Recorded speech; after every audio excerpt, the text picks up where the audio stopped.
네, 안녕하세요. 저는 아산정책연구원의 최은미라고 합니다. 한일 관계 그리고 일본의 정치 외교에 대해서 연구를 하고 있습니다. 오늘은 최근의 한일 관계 동향 그리고 일본 측의 반응과 향후 전망에 대해서 좀 알아보도록 하겠습니다. 최근 언론 보도에서 알 수 있듯이 경색되어 있었던 한일 관계에 새로운 움직임이 나타나기 시작했습니다. 그래서 우리 측의 이제 국정원장에 이어서 한일의원연맹 회장과 의원분들이 일본을 방문을 하셨고, 스가 총리, 니카이 자민당 간사장 등을 만나서 면담을 하고 오셨습니다. 네, 그 과정에서 이제 두 가지 정도가 이야기가 나왔는데요.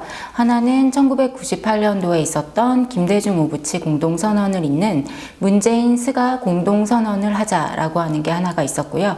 다른 하나는 2021년도에 있을 도쿄올림픽을 계기로 해서 남북미일 사자 간의 정상회담을 하자라고 하는 의견을 제시한 것으로 알려졌습니다.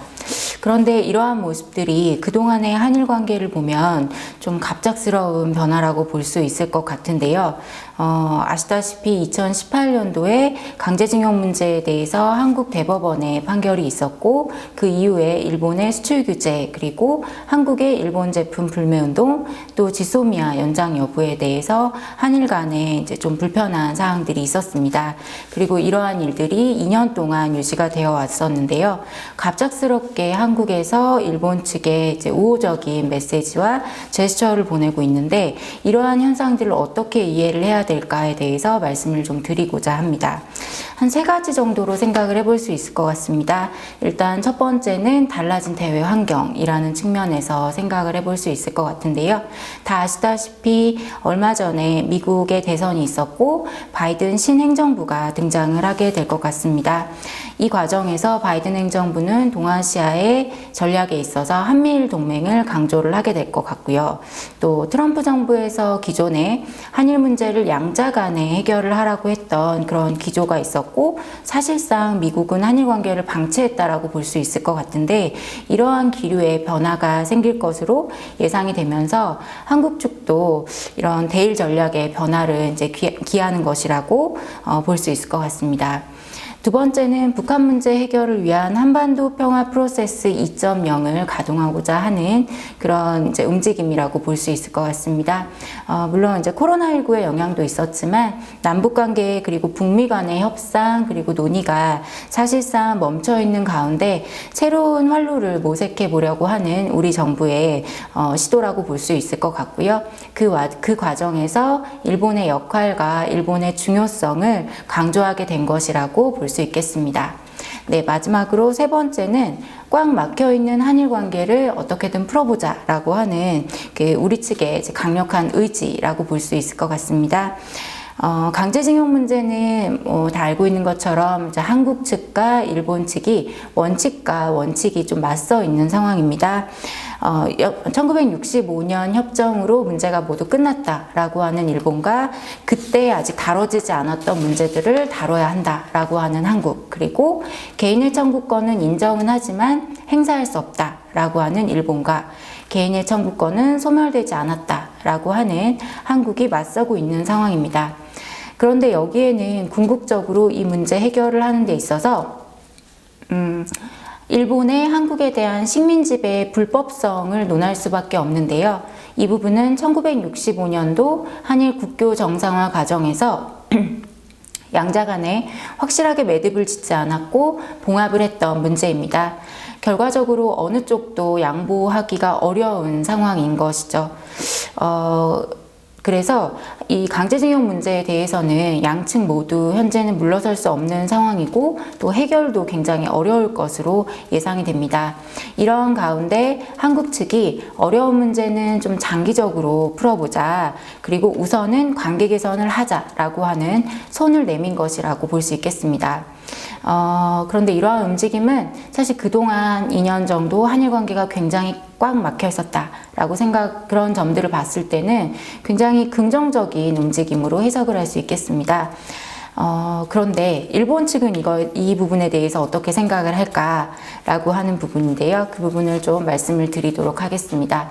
먼저 양측 간에 이제 대화를 시작한다라고 하는 점은 긍정적으로 보고 있습니다. 다만 전체적으로 평가할 때는 긍정적으로만은 평가하고 있는 것 같지는 않습니다.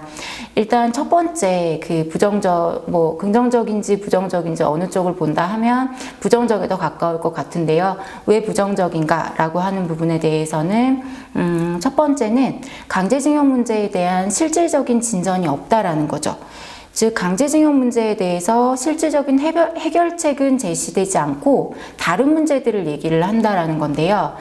쉽게 얘기하면 A라는 문제로 인해서 한국과 일본이 지금 다투고 있는데 B라는 문제를 들고 와서 화해를 하자라고 얘기를 하고 있는 거예요.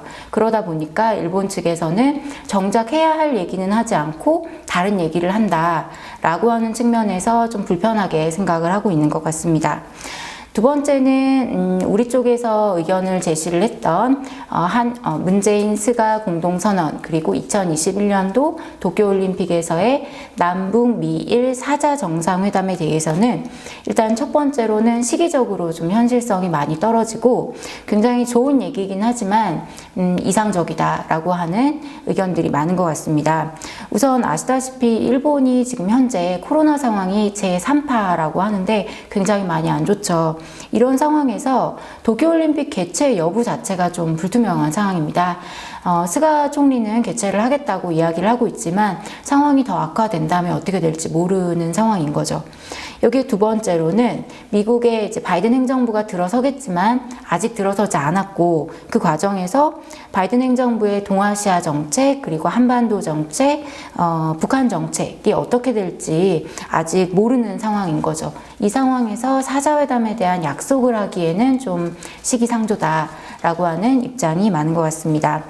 마지막으로 도쿄올림픽의 어떤 성공적인 개최는 굉장히 일본에게도 중요한데요. 다만 이게 한일 관계를 풀자라고 하는 게 아니라 한반도 문제를 위해서 도쿄올림픽을 이용한다라고 하는 느낌에 대한 어떤 불편함이라고 볼 수 있을 것 같습니다.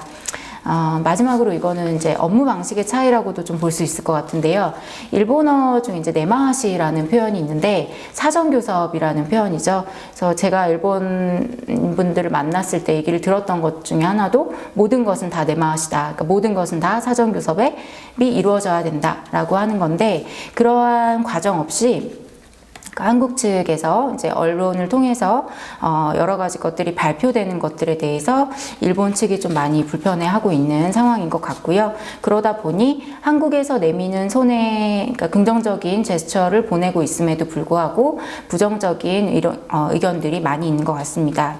자, 그러면 앞으로 어떻게 될까? 이 부분에 대해서는 전망은 그렇게 밝진 않은 것 같습니다. 일본 측의 미온적인 반응도 그 원인이 있겠지만 그것보다는 강제징용 문제 해결에 대한 진전이 현실적으로 지금 없는 상황이기 때문이고요.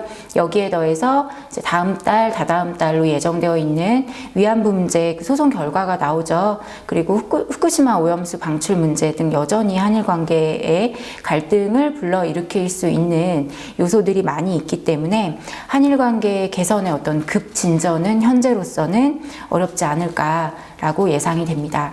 네, 그럼 앞으로 어떻게 해야 될까라고 하는 부분에 대해서는 크게 두 가지입니다. 일단 첫 번째는 강제징용 문제에 대해서 좀 실질적인 진전과 해결 방안을 마련을 해야 될 것 같습니다. 그래서 사회적인 공론화도 필요할 것 같고요. 그리고 양국 국민들을 대상으로 한 이 문제에 대한 이해를 좀 더 증진시킬 수 있는 방법을 찾아야 될 것 같습니다.